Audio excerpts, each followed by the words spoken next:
This is a specific question. Let's say I have a deal and I've done a 506C and I've been advertising on this podcast and all over Facebook and social media. And then I find another deal and I decide to do a 506B. Am I even allowed to do that because I advertised a previous deal? It's possible. The main thing with that, this is actually a topic I don't really get into that often. So this is so thank you for letting me explore this topic.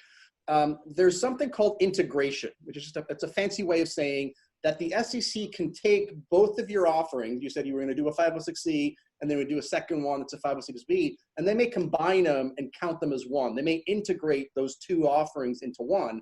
And the idea behind it is, think of it this way. Let's say you're doing a 506B and you have 35 non-accredited investors, so that's the maximum you're allowed to do. You obviously can't just shut that one down, open up a brand new offering and start the 35 again. That's kind of a way around the rules. The SEC on that one would clearly integrate those and you would be in violation of the rules.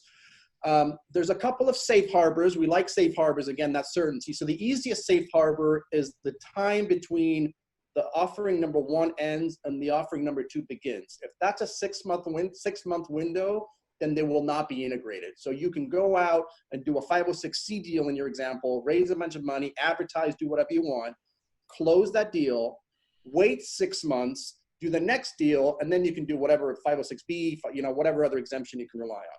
So that's the most common way.